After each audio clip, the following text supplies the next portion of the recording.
Hello, ladies and gentlemen. Welcome to the last Bloomington Buddies episode of 2020, or of the last episode of the school year.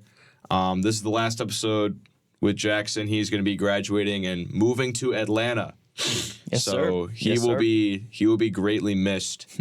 Definitely. I'm trying. If my friend transfers here next year, then we are going to resume the show. If he doesn't, then might just be over. It might just be it? Might just be it. So He'll mainly do stuff on your channel and stuff like that? Yes, mainly. So we'll see. There's a chance he goes to IU Northwest for one semester and comes here second semester. I don't know. It sounds like he should be coming eventually. So okay, whoever you hand off producer duties to, I'll be in contact with them if that's the case. Exactly. So today we're going to talk about the NHL playoffs, NBA playoffs, and I want to talk about the fight. I want to talk about Ryan Garcia versus Devin Haney because that was a terrific fight, and I think we could start with that. Okay. So I want to preface this by saying boxing is just a dying sport. Yeah, we were talking about it beforehand. I mean, I think I would agree with you on that just because of the rise in popularity of the UFC. It's much more personal. You know, it's like, obviously, like, boxing is not protected at all or anything like that, you know, but like with the UFC, it's just so much more brutal. And I feel like that's what people really like about it. So. And also, it's like in boxing, you get one really, really good fight like every other year almost. Mm-hmm. With UFC, you get it like every other month. Yeah, I mean, UFC, it's always kind of interesting because I say this just because, you know, there's the Split Decision podcast for iOS TV as well. But yeah, it's been a while. It's been a while since I've talked to them. It's a great show. It's a lot of fun. Yeah, they always talk about, like, you could tell, like, when it's going to be a good card based off how they're excited they are when they come in to record. Like, if they're just like, yeah, I think we'll talk about the next card and all that, it's just like, okay, so yeah, nothing much is going to really happen. But, like, major events are always happening in the UFC and everything. Obviously, Conor McGregor's coming back and everything. So, well, at least he keeps saying that he is. I think they announced the fight that he's going to be doing. So I think it's going to be in June. Now, no one cares about like this stupid celebrity boxing. Like, I don't really give a damn about what Jake Paul's doing. Anyway, but this was like a really good fight. So Devin Haney was 31. Well, no longer, but he was 31-0 in his career. Ryan Garcia was something like 24-1. The only person he had lost to as a professional was Tank Davis, who was a dog. Like, if you're only lost to Tank Davis, then that's perfectly fine. Now, but Garcia, I'm looking, he was 25-1. He had 20 knockouts. So the whole thing with Garcia is this guy has some of the fastest hands I think I've ever seen. Like, anyway, so Garcia is a 6-1 underdog in this fight. Devin Haney was like minus 910 or something on the money line. And Garcia had to like cut a bunch of weight to even make this fight. And he wasn't even know if he was going to get there. And Devin Haney said, for every pound that you're overweight, you owe me $500,000. Jesus. So Devin Haney weighed in at exactly 140. Garcia weighs in at 143. Oh my God. And I guess he was like, hey, I'll take every advantage I can get. But since he missed weight, he couldn't get the belt. Okay. But, I mean, who cares if you beat a guy that's 31-0? Like, yeah. It doesn't really matter. I mean, he still owes him $1.5 million. Yeah. Well, So he made so much from this fight.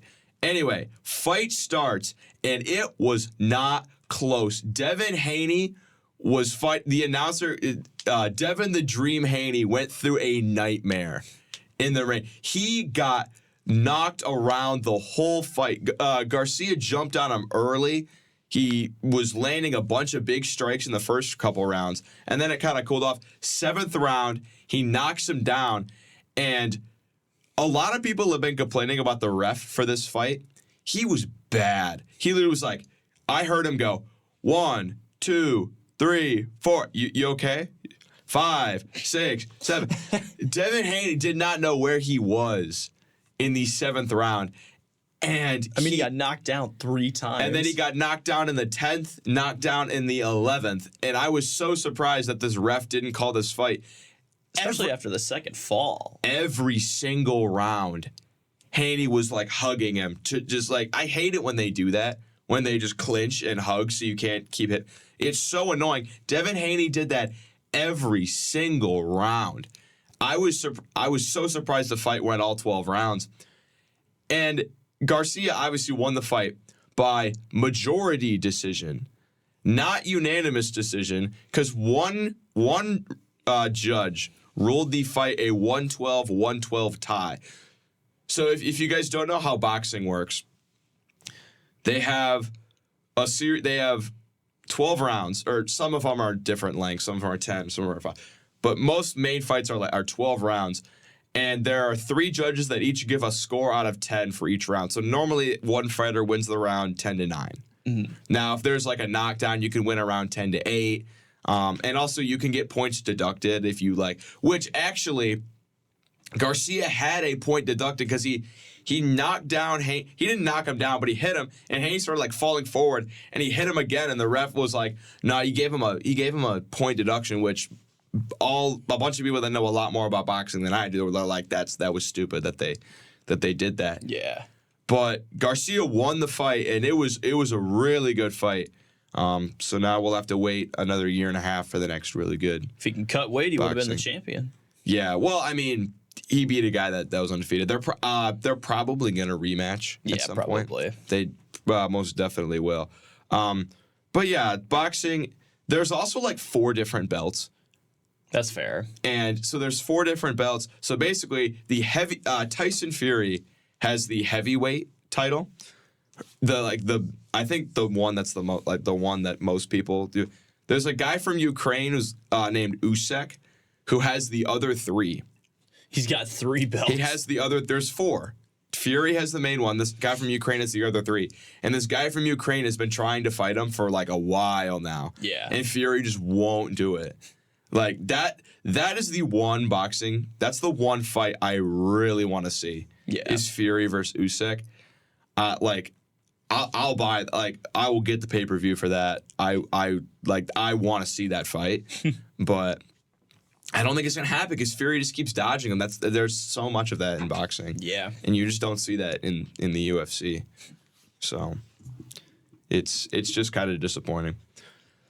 Do we want to talk about NBA playoffs now? Yeah, sure.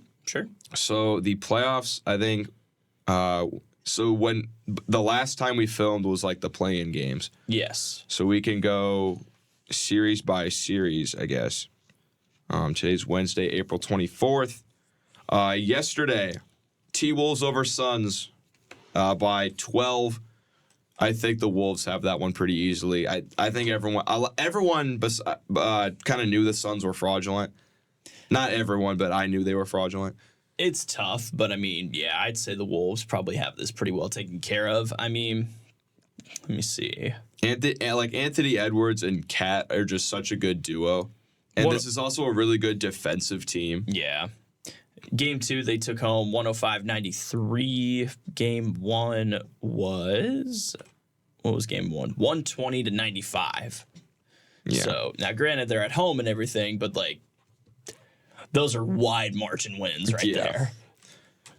Pacers-Bucks are tied at 1-1 in 2 blowouts. The Bucks blew out the Pacers in game 1. Pacers come with a blowout of their own in game 2. Game 1 was just the most, I said it before we started recording, just the most atrocious game of basketball I've ever seen. Like, we could not make a 3 to save our life in that game at all. And obviously, like, to everyone's shock at that point, Dame time showed up, man. Damian Lillard, like, the past 2 games, he's absolutely showed up and taken care of business, you know. But when it comes to the second half of the game, the Pacers have been able to adjust. They've been able to, you know, make the necessary fixes on defense that they need to in order to hold him back. Now, the big question coming into Game 3 at this point, it's over at Gainbridge Fieldhouse, obviously not in Indy, but is Giannis going to play? That's obviously been the big question. I think he's going to, because he's seen how these past few games can go, and it's like, okay, How badly is he hurt? I don't even remember exactly what the injury is. Let me see real quick. But like, let's see, injury. His calf, apparently. He sits out for game 2. Yeah, he's been out of the lineup since April 10th and is recovering from a left calf injury suffered late in the season. So, I mean, I'm not sure what exactly that entails and everything, but yeah, he hasn't been in games 1 or 2. I think he's going to want to get back in because in his mind, as long as Damian Lillard continues to play the way he is and as long as he can continue to contribute, it's going to be really tough for the Pacers. So I think if Giannis comes back, the Pacers are cooked. I mean, this guy dropped 64 on the Pacers earlier in the year. Well, we've also beaten the Bucks plenty of times. With Giannis, I just think I think playoffs you need defense, and I think it's just gonna be really hard for the Pacers if he comes back. As long as we can keep Miles Turner on the floor for longer than we have been, then our defense, like down low at least, is gonna be pretty well developed, I feel like. We'll see. Game 3, you might go to Game 3? I want to. My roommate and I want to go, but I'm not sure just because of ticket prices. Like, ticket prices are not egregious or anything for Game 3, but it's just like, I think they're like, the cheapest I've seen coming out is about $50 a ticket, and those are for like nosebleed sections. So you're good for it. We really want to try and go to it just because the Pacers haven't been home for the playoffs since like 2018, I think. So... yeah. Mavericks beat the Clippers 96-93. That series is tied at 1. Yeah. I think this is going to go 7. I think it will too. I mean, I don't. It's just these two are so evenly matched, in my opinion. Monday, the Cavs handily took care of the Orlando Magic, and I think that the Magic might be done for. I mean, they just did not. They didn't even score 90 points in either game. It's tough. They're gonna really have to. They might get one at home, but I think even if they do, Cleveland will win Game 5. Yeah, they're averaging right now like 84 points or something like that. So. It's just not been great for them. Knicks and 76ers. This series has been absolute cinema so far. The Knicks are currently up 2-0. They took Game 1 at the Garden.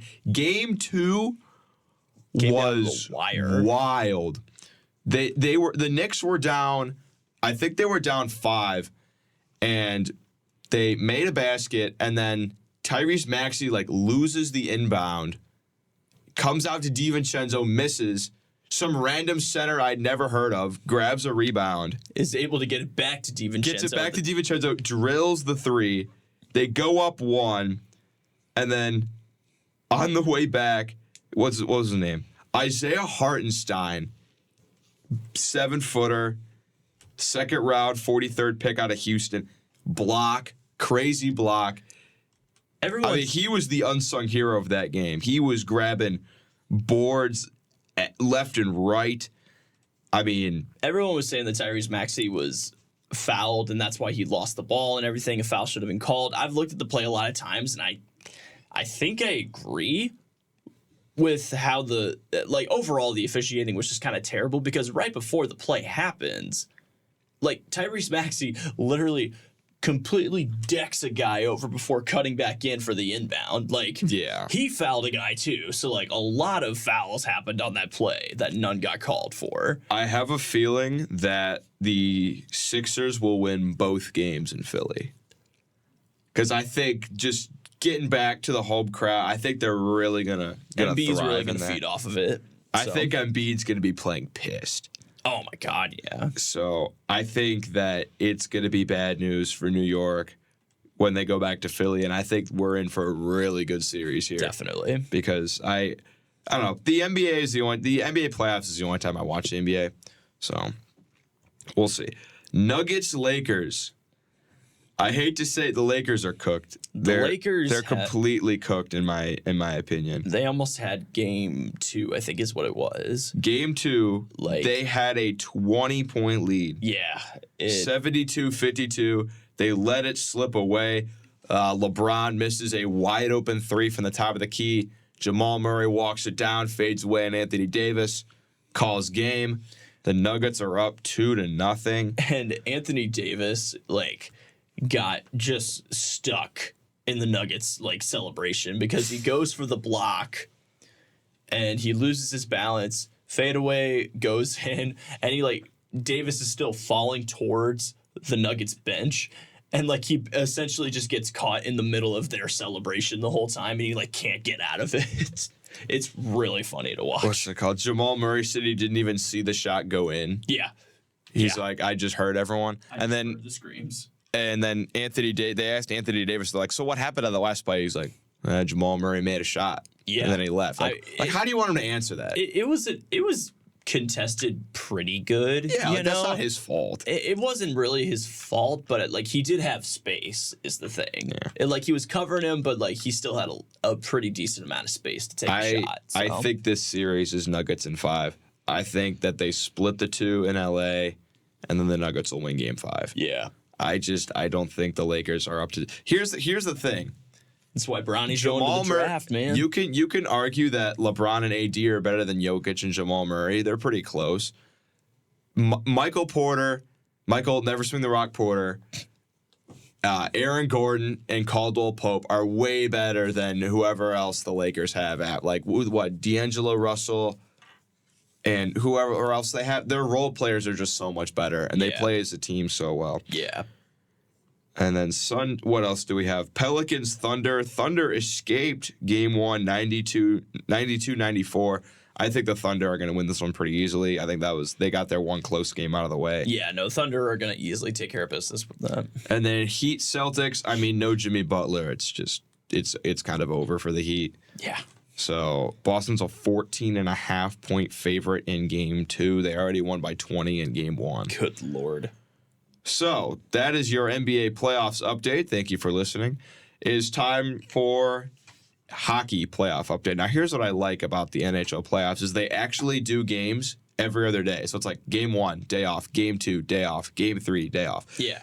With the NBA, it's like they're getting there's one game a week, I feel like. Mm-hmm. Or 2 games. It's just... Well, again, it's why the playoffs last so long. One of my roommates was asking me last night just about the playoffs and everything for the NBA. And I was like, yeah, the NBA playoffs started Sunday night. They usually end, the NBA finals usually end about the first week of June. They take so long to get through. Yeah, so... What is going on in the NHL playoffs? Well, you are about to find out. Why does my phone SIM card keep... Okay, sorry. Islanders, Hurricanes. 2-0 lead for the Hurricanes. They won Game 1, 3-1. And then Game 2, the Islanders blew a 3-0 lead. The Hurricanes scored 2 goals in 10 seconds. They scored 4 in the third period. I mean, they're just a force right now, Carolina. That's tough, man. I think they're a wrecking ball right now. That's how good they've been. I think this series is all but over. I don't see the Islanders coming back from down 2-0. I think this is Canes in 5 if we want to go for that sort of route. Maple Leafs, Bruins. Oh, boy. The series is tied 1-1. Your boys are tied, 1-1 after 2 games in Boston. The Leafs lost 5-1 in Game 1. That's a tough one. But they did not really play that badly. They outshot the Bruins 36-25. They were getting their fair share of shots, their fair share of chances. The goaltending was not great. They had a few defensive lapses. But ultimately, they come back and they win Game 2. And in both of the 2 games, they did not have Bobby McMahon or William Nylander. I'm pretty sure they will be back at some point in Game 3 or 4. You think so? Nylander was taking shots in practice before Game 2. Mm-hmm. So, and he's one of the hardest, both of those 2. Bobby McMahon's kind of was really underrated and kind of took a big step. They called him up and he got a hat trick in his first game. He's been really good. But Game 2, they win Game 2. They give up a goal with 8 seconds to go in the first period. But after that, they shut it down. They turned it into a different gear. Tavares scored in the second. Austin Matthews scored on a breakaway in the third. Samsonov did his fair share behind the net. A lot of people are talking about starting Joseph Woll. I don't know if that is... I'm actually not opposed to that. But how are you feeling going into the future? Into these next couple games? Yeah, tonight, man. So tonight they play at Scotiabank Arena. Here's what I said was gonna. Here's what I think. Here's what I said. I said they'll split the games in Boston. They'll split the games in Toronto. The Bruins will win Game 5. The Leafs will win Game 6, and it's just gonna come down to Game 7. Because on paper, the Leafs are the better team. They have the talent that I think is a lot better than Boston. They're younger. They're faster. The Bruins, they know how to get guys. They have guys that fit their system. They are bears on ice, basically. They're just the more physical team, and they're more of a playoff style team. They're bears on ice. I think I would love to see the Leafs take both of these in Toronto. Mm-hmm. I think if they take both of these in Toronto, they're in really good shape. But I think the Bruins are going to steal one. I think we're headed to a 2-2 series. If Nylander and McMahon come back, that's going to be huge. Mm-hmm. I don't know what their timeline is, but tickets are $202. Jeez. Leafs tickets are always just so expensive. But that series, there is still a lot of hockey left to be played. Lightning and Panthers. Panthers lead it 2-0 after 2 3-2 wins. They won in overtime last night. Sergei Bobrovsky had, I think, one of the best saves I've ever seen. Puck came to the left side. He turns completely to the left. Perfect pass to the right. Turns around. Backhand glove. Wasn't even looking. Oh, for the save? Yes, oh, my God. It was crazy. Carter Verhaeghe ends it in overtime. It kind of surprises me how dominant the Panthers have been, given the fact that, like, ever since I started, like, kind of following the NHL, the Tampa Bay Lightning have been, like, the team. Yeah, they're still the team to beat, pretty much. They're still really, really good, and it's going to be hard to win both these games in Tampa. Mm-hmm. But the Panthers, they were, like, the last team in the playoffs last year, and they made the Stanley Cup final. So they know how to win games on the road. We'll see. We'll see what happens. I think this 2-0 lead is huge. I think if the Panthers can even if they get one, and if they go up 3-1, I don't think they'll lose it. You don't think so? I don't think so. We'll see. Tampa could very well win both games at home. Capitals, Rangers, this series is all but over. The Capitals are definitely the worst team in the playoffs. They wouldn't have even made the playoffs if they were in the West. They lost 4-1 game 1, 4-3 game 2. And I just don't think that they're up to the task. I think the Rangers might even win both of these in Washington. They're just so much better. They're really good, man. The Rangers, they won the President's Trophy for a reason. They have so much talent. They got Igor Shesterkin, probably the best goalie in the NHL. Zibanejad, Trocheck. They got everyone. They have everyone. So we'll see. I don't know how good of. I definitely think they can be beaten. It just won't be by the Capitals. Yeah. A Hurricanes Rangers second round matchup. That'd be sick. Could be insane. Jets Avalanche. The Jets won game 1 7-6. They just.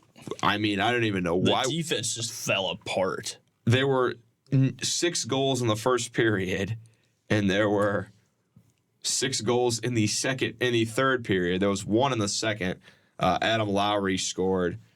But yeah, 7-6. Jets win. Game 2, though, Colorado comes back. They win at 5-2. Very high scoring games so far, and that's just across the whole board. And if that's the type of series that we're in for, it favors Colorado because the Jets are a very good defensive team. They have a great decor and a terrific goalie. Mm-hmm. But Colorado likes to get up and down and score. Yeah, they're the reigning champs, right? Colorado. Or no. That was the year before. Vegas won last year. That's right. That was the year before. Vegas is reigning. This is going to be really, really close. I think this is the closest series of the first round. Either this or Leafs Boston. I think it's really going to be. It's going to be a really good series coming down to Colorado. I don't think either team is going to just run away with their games at home. The Jets also have one of the best home crowds in all of hockey. They were going crazy. The Winnipeg Whiteout was going crazy. Really? In those 2 games. I would have guessed that they had probably the best fan base. Canucks Predators is tied 1-1. Canucks won the first game in Vancouver 4-2. But the Predators 4-1 in Game 2, they started out up 3-0 and just shut it down after that. I mean, on paper, the Canucks should win this one, but the Predators, they're always in the playoffs, and they always, I feel like, find a way to make series really interesting. Games 3 and 4 in Nashville, the Canucks got to win at least one in there. Mm-hmm. They got to win at least one. And then I think it's going to be hard for them to win those games in Nashville. This is another series that I can see going down to the wire. Because, I mean, yeah, the Canucks, they just, look, they're better, but the Predators have the playoff experience, and they're older, and I don't know. It's going to be really, really close. Mm-hmm. I don't even really have much to say other than that. And I think that's, oh, wait, we got two more to talk about. Stars Golden Knights. The Stars finished 1 point behind the Rangers for the President's Trophy, and congratulations, you got to play the team that just won the Stanley Cup. Yeah. Look, I loved Vegas stole Game 1 in Dallas. I think Dallas is a really good team, but I think it's Vegas' series to lose. It honestly is. I think it is. I think they won it last year. They're a team that they don't rely on like one or two stars. It's just top to bottom, line 1 through 4. They're just really good. Mm-hmm. I think if the Stars lose Game 2 at home, I think they're kind of cooked at that point. They're done for. Because Vegas won't lose at home. No. So they really got to win this next game. I think Vegas is going to take this one, especially after they took the first game. And then Oilers-Kings, for the third time, for the third year in a row, it's Oilers-Kings in the first round. Oilers put up a touchdown on them, 7-4 in Game 1. Zach Hyman scored twice. Draisaitl scored. Pretty much everyone besides McDavid scored. McDavid had 5 assists. 5 assists, Jesus Yeah, Christ. Zach Hyman actually had 3. He had a hat trick. Yeah. So the Oilers actually fired their coach, like at the start of the year, because they were doing horribly to start the year. Yeah. Fired their coach, and then they just ran off, and now they're the 2 seed in one of the toughest divisions, and now they're hosting a playoff series. I think the Kings are outmatched in this series. I think they are. I mean, with a 7 spot like that, that's fucking crazy. I just think they're outmatched. I mean, Game 2 is tonight at 10 p.m. Eastern if you want to stay up for that. I just don't think they're up to the task. I definitely think the Oilers are going to win this one. I think so. So tonight, Leafs Bruins Game 3, Stars Golden Knights Game 2, Kings Oilers Game 2. Then Thursday is when we have series shifting to new locations. We got Panthers Lightning in Tampa, and then Hurricanes Islanders in New York. So we'll see if some teams can take some games on the road. It's going to be a really, really fun playoff Absolutely. set. It always is for the NHL. I think it's better than the NBA, in my opinion. Lot faster moving, obviously. So yeah. So what else do we want to talk about? The NFL draft. Well, do we have to talk about the NFL draft? We don't have to. The NFL draft is about to happen, and the Bears are going to take Caleb Williams, and I really don't want them to take. I'm upset. I've been upset since they've traded Justin Fields. Starts tomorrow, so. Yeah. I think the real big question is who they're going to take with their 9th pick. Yeah, I mean, as long as it is not Romo Dunze, I am fine. I'm gonna go on my D1 hater rant real quick. Go ahead. So Malik Neighbors and Marvin Harrison are obviously the 2 best receivers. Marvin Harrison is a generational, like Randy Moss level prospect of a receiver. Mm-hmm. Whoever takes him is just getting a generational talent that could end as like a top 10 receiver of all time. Well, that's the thing is like I feel like the entire season, everyone was talking about Marvin Harrison Jr. and how he's going to be like one of the best overall picks. But like now that the time is to actually come about to talk about the draft, like I feel like I haven't heard anything about Marvin Harrison Jr. Like I have no clue where he'll probably go. Like I think he's going to go first round, but like, is he like who do we think is he actually going to go to? I'm hearing Cardinals is like a lock because the teams above them need quarterbacks. Mm-hmm. So. But anyway, I saw there's this one guy who's just like a TikTok personality. I really don't like him, but he made a video about why he mostly just yaps. He made a video about why Romo Dunze is like the most overrated receiver we've ever seen, and he had a bunch of very valid points. Like one of them was like he's supposed to be like a jump ball menace, but he's a little undersized to be that type of player in the NFL. He doesn't have like breakaway speed. He's like, here's a game when Washington played Oregon State. They're like, this Oregon State DB is projected to go on like the second or third round. Like, he is in jail this game. Like, he cannot move anywhere. And the Bears already have DJ Moore and Keenan Allen. I really don't want them to, what I would think is wasting a pick on a wide receiver, because wide receivers grow on trees. Like, they are everywhere. You could get a receiver in any draft in any round. Yeah. So I really don't want them to spend the 9th overall pick on Rome Odunze. I don't know if they're going to do that or not. I mean, let me find a mock draft and see how much I agree with it. Charles David, JJ McCarthy. Okay, we could. I know you're not going to like what I think about. No, go ahead. Whoever. So in this latest mock draft, they have Caleb Williams going first to the Bears, Jalen Daniels going second to the Commanders, and JJ McCarthy going third to the New England Patriots. Whose mock draft is this? Charles Davis. He is one of the broadcasters for CBS. I don't know about that. I mean, what I've heard most is he's going to be the 11th pick overall going to the Vikings. He doesn't even have like Drake May anywhere on this board. That's what I've been hearing, is that he'll They have likely Rome go, Odunze going to the Colts, by the way. Oh, really? Because like the other, I hate to bring this up as a Michigan thing, but like I've been wondering like about Blake Corum, because like I understand that like guys may be scared off by the fact that he was injured last year, but like he was still a Heisman contending running back, and he was just as good this year, you know? So like what's I will say this. I think whoever takes JJ McCarthy is making a huge mistake. I don't think he is that. Look, he's a good quarterback.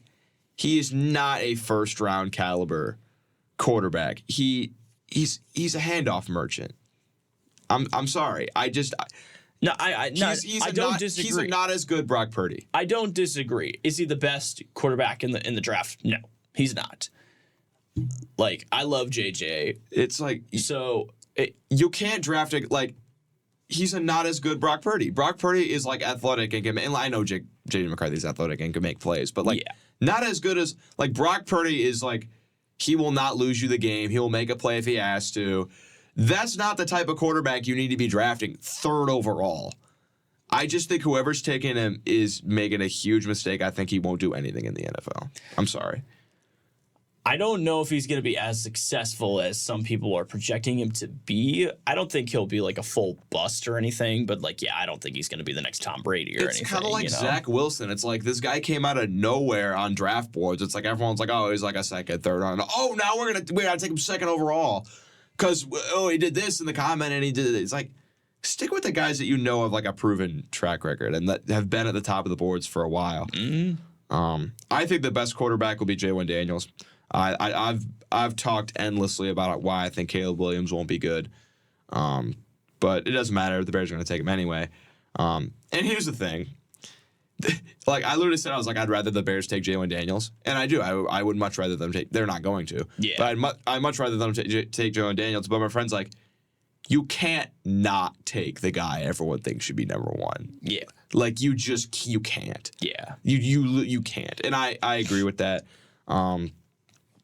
So they have Jalen Daniels, second to the Commanders, J.J. McCarthy, third to the Patriots, Marvin Harrison, fourth to the Cardinals. I think that's pretty much locked in because the 3 teams above them all need quarterbacks.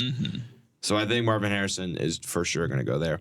Joe Alt, fifth to the Chargers. I did see somewhere that the Chargers were thinking of... this is probably completely just fabricated, but the Chargers were thinking of trading Justin Herbert to the Vikings and then drafting J.J. McCarthy. Justin Herbert to the Vikings. But, well, I mean, like I've been saying, I feel like I've heard that JJ is going to be going to the Vikings. Like, from everything that I've seen so far, they're like, because Harbaugh would want to draft J.J. McCarthy. I don't know. Fair. Malik Neighbors, sixth to the Giants. I think that's fair. Offensive tackle, J.C. Latham from Bama going to Tennessee. This is actually the guy I want the Bears to draft with their pick. Is is Liatu Latu from UCLA. This guy is an animal. Absolute animal. He is a quarterback. He was a quarterback's worst nightmare at UCLA. He is a crazy good talent. That is who I want the Bears to take. If he is, we don't know if he's going to be available or not. If he is available, take him. Yeah. Please take him. Yeah. So with the 9th pick, they have the Bears taking Dallas Turner from Bama, who also would be a really good pick. Like, if they get Dallas Turner instead of I'm not going to be upset about that. Mm-hmm. And then where do they have Jared Verse? Is Jared Verse just like falling off the face of draft boards? I have no clue. I guess not. They have offensive tackle from Oregon State, Talise Funga, going to the Jets. They have Drake May going 11th to the Vikings. Because they're the next. I think it's going to be. So obviously, Williams and Jalen Daniels are going to go 1 and 2. Yeah. It's going to be, do the Patriots want Drake? Which white quarterback do you think is better? Is it Drake May or is it J.J. McCarthy? And it's looking like whoever they pick, the Vikings are going to pick the other one. Yeah, I think so. Probably. I think Drake May is here's the thing. I don't think Drake May is that great, but I don't think he's better than JJ. I think he's better than JJ McCarthy. You do think he's better than JJ McCarthy? I think he's got kind of a Josh Allen thing going on with him. He's got the big arm. He can run kind of well. Big white quarterback that's athletic. I think it's a lot of similarities to Josh Allen. I think the potential is a lot higher with Drake May. With JJ McCarthy, it's like you're getting an average to below average quarterback. With Drake May, it's like I don't know about below average. I think he will be a below average NFL. You think he's going to be a top 15 NFL quarterback eventually? I don't know about that, but like, well, that's the line for average. I think if he will end up being a bottom 10 quarterback. I don't know, man. I don't know. I don't think Drake genuinely, May. I'm not like. I don't think Drake May is going to be amazing, but I think it's going to be. I think it's going to be Drake May, man. I don't know. I think Drake May is a better prospect. They have Bo Nix going 12th to the Broncos, and that isn't a huge mistake if you take Bo Nix. Bo Nix is no, don't take Bo Nix. They have Michael Penix Jr. So they have what? They have Michael Penix going to the Raiders, so they have 6 quarterbacks going in the top 13. I think they're just scared because he's injury prone. He's shown it a lot, Yeah, he is. Very injury prone. I think I would take Penix before I take J.J. McCarthy. I mean, that's what everybody was been saying. I don't know. I feel like whoever takes Michael Penix is getting a steal. Broncos, Bo Nix, they just have Zach Wilson. They just traded for him. So if you have a QB room of Bo Nix and I have fun with that. I don't know what to tell you. They have this website keeps glitching. They have Oli Fashanu, offensive tackle from Penn State, going to the Saints. If you pick an offensive tackle in the first round, like a highly touted offensive tackle, they're going to be pretty good. You know what if you need it, They have the Colts taking Rome Odunze from Washington. Ooh. How badly do the Colts need a receiver? You would know more than I would. It definitely helps a lot for us, given how our season ended with, a pass to the chest that he dropped. That is not his. Okay, I will stand by the fact that was not his fault. That ball was thrown so far behind him. It was not his fault. It was not his fault. Gardner Minshew, get him the fuck off the field. Gardner, he was not put in a great situation. I think obviously. Anthony Richardson's going to shine this second year for the Colts. I am so excited for Anthony Richardson. I'm angry given the fact that he's now a year behind again. Yeah. Because now he's officially going to be having 2 rookie years. Because, yes, he played 3 games, and that's all we got of him last year. I think if I'm Colts, essentially, this is another rookie season for him, and it's just I think if I'm the Colts, I might go offensive tackle. Because, who are your top receivers? It's tough. You can't even name them? Okay, maybe you do need a receiver. I would say we do, but So then I guess Rome Odunze wouldn't be a terrible pick. We've got Pittman. He's really good. Jonathan Taylor's running back, but... How badly do you need a DB? I genuinely am not super well-versed. Okay. We'll just move on. They have the Seahawks taking an offensive tackle from Washington. If you take a Samoan or Hawaiian offensive tackle, they're going to be good. Like, I'm sorry, they will. They're all pretty good. They have the Jaguars picking Terrion Arnold, DB from Alabama. This guy is really good. I think this guy could be one of the best DBs in the league in a few years. He's really, really, really good. Really good. Oh my! They have at 18. They have the Bengals taking Brock Bowers, tight end from Georgia. Yeah. That is a scary offense. If they get, that's like the only weak spot in their offense is tight end. Yeah. Who's our tight end? I couldn't even tell you. I can't tell you. If they get Brock Bowers, you're gonna have. Well, they got rid of Joe Mixon, but you can get running backs are just disposable now. You can get whoever you want. Mm-hmm. You're going to have a passing attack of Jamar Chase, T. Higgins, Tyler Boyd, and Brock Bowers with That's scary. That's I love that someone needs to prevent that from happening. I love that earlier. I love that earlier you were like, "Do we have to talk about the NFL draft?" But now you're like all in. You're all in. We open the can. They have the Rams taking Byron Murphy, a DT from Texas. I think that's pretty good. Steelers taking offensive tackle from Georgia, Amarius Mims. Miami taking Duke center Graham Barton. Just a lot of O-linemen in here. Lot of O-linemen. They have the Eagles taking Quinion Mitchell, a defensive back from Toledo. Toledo probably has done nothing but impress throughout the pre-draft process. Okay. They have the Vikings taking Jared Verse at the 23rd pick. What has changed with this guy? Because everyone had him in the top 10. I don't know. Everyone had him going in the top 10. Small school standout Verse spent his first 3 years of college at Albany, leveled up to the Power 5 at Florida State. A lot of effort, and it says in his past years at Florida State, he has progressed with a lot of talent, effort, and grit. That is a Chicago Bear right there. He helps ease great player, man. They're basically, but why do they have him?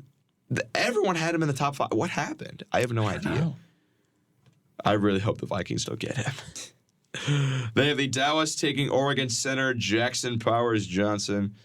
They have Green. Have you heard about Cooper DeJean? No. He's a DB from Iowa. He is going to be the first white defensive back in the NFL since like the year 2000. What? Yes, there has not been a white DB in the NFL in like 30 years. That's funny. There hasn't, and they have him going to Green Bay. Yeah, that would be a really good pick for Green Bay. I hope they don't take him. They have Tampa Bay taking, this website keeps glitching so much. Chop Robinson, edge from Penn State. He's a good player. Cardinals taking at 27, how do you say that name? Jerzon Newton, defensive tackle from Illinois. They have the Bills taking Brian Thomas from LSU, wide receiver. The Bills desperately need a receiver. Now, me and my friends have been joking with my buddy that they're going to take Ladd McConkey from Georgia. Yeah. Because he's such a Bill, bro. He's such a Bill. Yeah, I think that would... But yeah, Brian Thomas would be a good pick for the Bills. They have to go receiver. Like, they might even trade up to get somebody because that's how badly they need a receiver because they just lost Stephon Diggs for basically nothing. They have the Lions taking DB Kool-Aid McKinstry from Bama. That guy is good. And I'll be upset if he goes to the Lions because that guy is really, really good. They have the Ravens taking an offensive tackle from Oklahoma. They have the 49ers also going offensive tackle, and they have the Chiefs taking A.D. Mitchell from Texas. Oh, that's the last thing we need. That's the last thing we need is A.D. Mitchell. Oh my God. All right, that's your mock draft 3.0. I think it was okay. I think it's just going to be where the quarterbacks are going to land. Yeah.